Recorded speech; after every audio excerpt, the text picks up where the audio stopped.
Bonjour et bienvenue, voici notre tour d'horizon politique, économique, énergétique et boursier. Nous sommes le mardi 26 août et pour comprendre comment tourne la planète finance, toujours sous le choc du discours Bayrou, c'est sur l'incorruptible et nulle part ailleurs et la thématique du jour, ce sera la chute du gouvernement et si ça faisait partie du plan? Ouais, franchement, l'intervention de François Bayrou lundi, c'est probablement la pire prestation d'un Premier ministre depuis le début de la Ve République.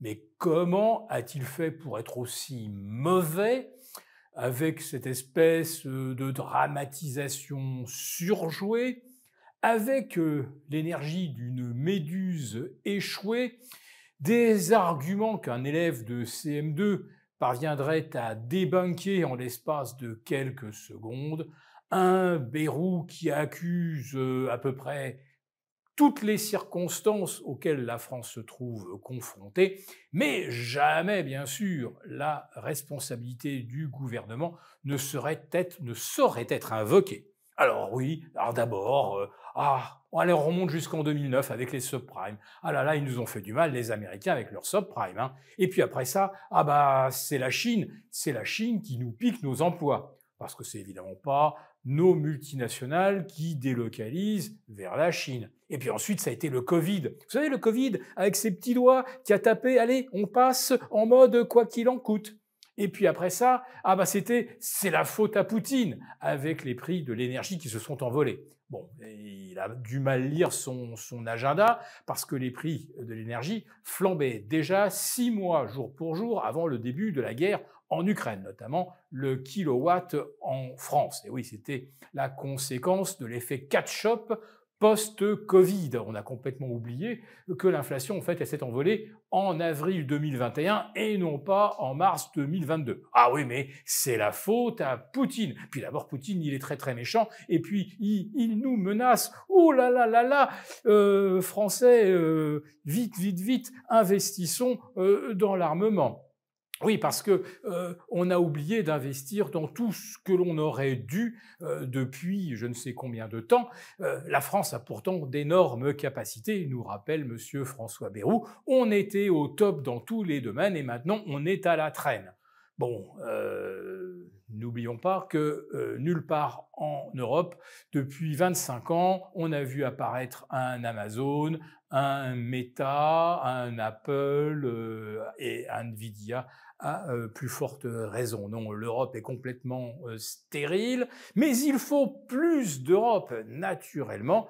Monsieur Bayrou, d'ailleurs, ne manque pas de rappeler tout ce que l'on doit, hein, bien sûr, à l'Europe, et surtout le fait que notre dette, pour l'instant, ne soit pas attaquée, mais elle va l'être presque à coup sûr si le 8 septembre dernier, son gouvernement venait à tomber.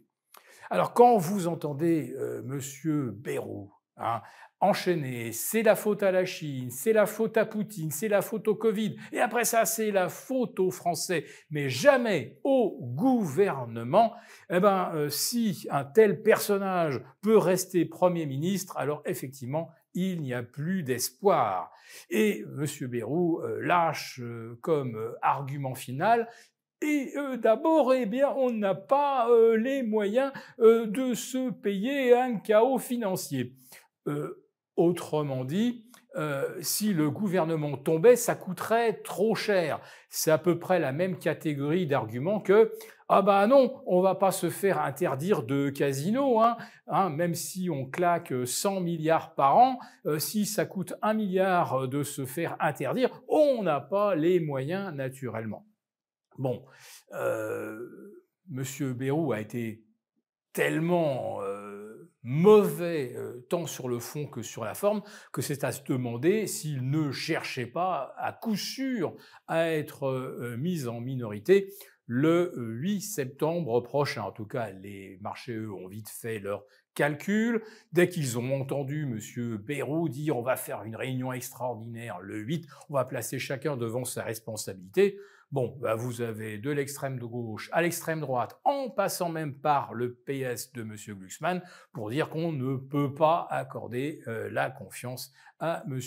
Bayrou, qui de toute façon n'a strictement rien fait depuis le mois de janvier dernier, à part enchaîner les mensonges et les éléments de langage que l'on peut de toute façon débunker en quelques secondes.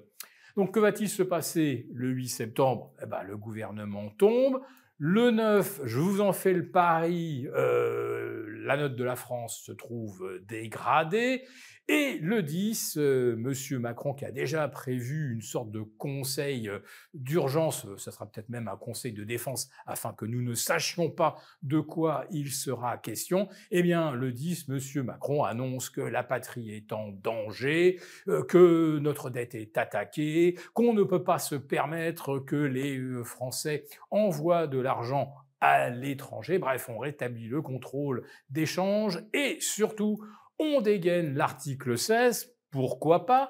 Parce que après la chute du gouvernement Bayrou, aucun gouvernement n'aura de majorité, il faudra peut-être en repasser par des législatives, ou aucun futur Premier ministre n'aura non plus de majorité, dans l'hypothèse très probable où ce serait le RN qui serait en tête.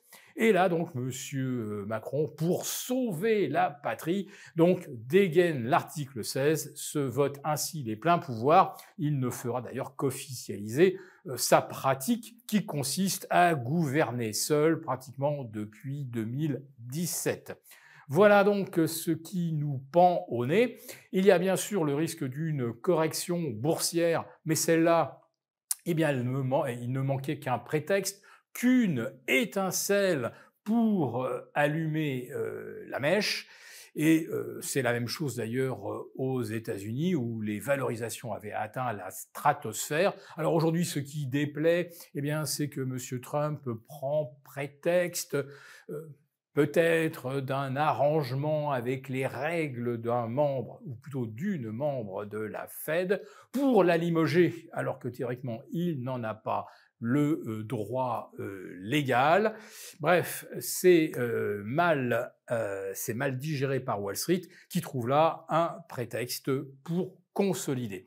Bon, quant à la bourse de Paris, elle avait ouvert en baisse de 2%, elle ne perd plus que 1,5%. Ce n'est pas non plus la catastrophe, mais d'ici le 8 septembre, on n'est pas à l'abri d'une nouvelle campagne visant à effrayer les Français, ce qui va certainement également indisposer les marchés financiers.